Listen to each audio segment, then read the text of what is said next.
नमस्कार प्यारे बच्चों, कैसे हो आप सभी। आज मैं आपको सुनाऊंगी वो कहानी जो हम अपने बचपन में सुना करते थे। एक मेमने की कहानी। जैसे आप लोगों के समर वेकेशन स्टार्ट हो गए हैं, मेमने के भी समर वेकेशन स्टार्ट हो गए थे और वो अपनी मम्मा से अपनी नानी के घर जाने के लिए जिद करता है। लेकिन उसकी नानी का घर पूरा जंगल क्रॉस करके जाना पड़ता था। उसकी मम्मा बोलती हैं, नहीं बेटा, ये बहुत डेंजरस है, आप ऐसे जंगल क्रॉस करके नहीं जा सकते, ये सेफ़ नहीं है। तो मेमना जिद करने लगा, नहीं मम्मा, सबकी समर वेकेशन है, सब अपनी नानी के घर गए हैं, मैं भी जाऊंगा, मैं क्यों ना जाऊं। तो उसकी मम्मा कहती है, ठीक है बेटा, चले जाना, लेकिन ध्यान से जाना। अब मेमना था बहुत समझदार। उसने अपने घर से सफ़र शुरू किया नानी के घर जाने के लिए। तो जंगल का रास्ता था पूरा।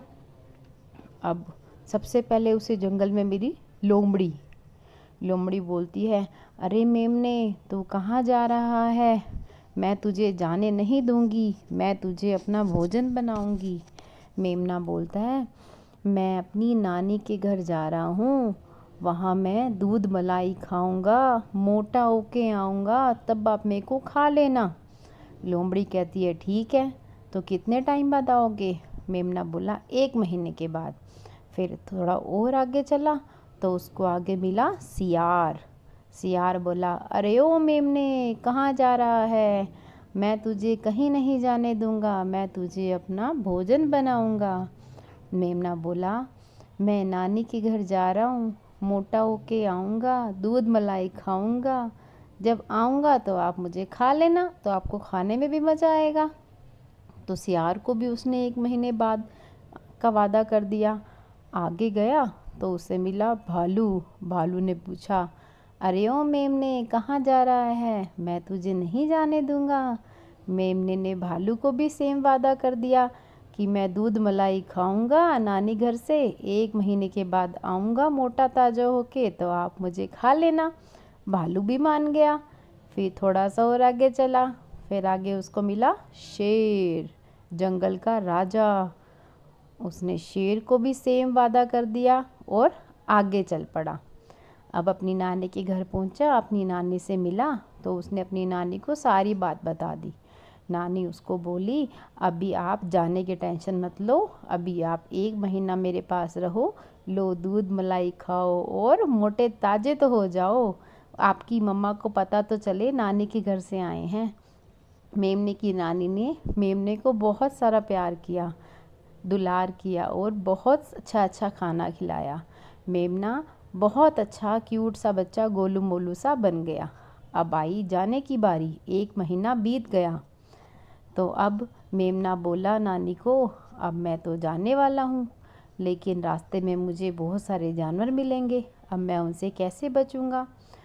तो मेमने की नानी ने बोला, बेटा ये ढोलक है, आप इस ढोलक के अंदर बैठ जाओ, मैं आपको धक्का दे देती हूँ और आप उन जानवरों को से अपना पीछा छुड़ा के उनसे बच के इसके अंदर से ही चले जाना अपने घर, और किसी की नज़र में मत आना। मेमना बोला, ठीक है नानी, जाना तो है ही सही, तो आप एक काम करो, इस ढोलक को थोड़ा धक्का दे दो। अब वो ढोलक कैसे चलती है, ठुमक ठुमक ठुमक ठुमक ठुमक ठुमक ठुमक। उसको अब कौन मिलता है सबसे पहले? शेर। शेर कहता है, ओ ढोलक रानी, कहाँ जा रही हो? तुमने क्या कहीं मेमने को देखा है? ढोलक रानी में से आवाज़ आती है, मैं तो अपने रास्ते जा रही हूँ, तुम्हें क्यों बताऊँ मैं कहाँ जा रही हूँ? और मैंने किसी मेमने वेमने को नहीं देखा, तुम मेरा टाइम वेस्ट मत करो, चलो इसको धक्का दो, ढोलक को आगे बढ़ाओ। तो शेर ढोलक को धक्का दे देता है, तो ढोलक आगे चलती है, ठुमक ठुमक ठुमक ठुमक ठुमक ठुमक ठुमक। आगे उसको मिलता है ढोलक को भालू। भालू पूछता है, ओ ढोलक रानी, तुमने क्या मेमने को देखा है? ढोलक कहती है, मैंने किसी मेमने को नहीं देखा है, चलो मुझे धक्का मारो।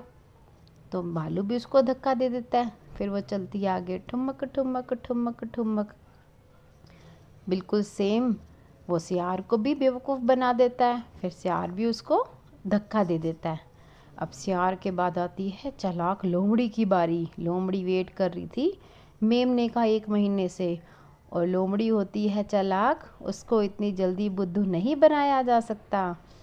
तो जैसे ही वो ढोलक को देखती है, उससे पूछती है, ओ ढोलक रानी, तुमने क्या मेमने को देखा है? तो मेमना ही होता है ढोलक के अंदर से जवाब देता है, नहीं, मैंने किसी मेमने को नहीं देखा। तो लोमड़ी समझ जाती है ये आवाज़ तो मेमने की है, वो उसको पकड़ लेती है और ढोलक से बाहर आने को कहती है।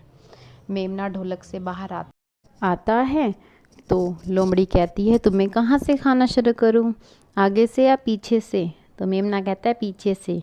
तो मेमना अपने पैरों से धूल लोमड़ी के मुंह पे उड़ा देता है और वहाँ से जल्दी से अपने घर की ओर भाग जाता है।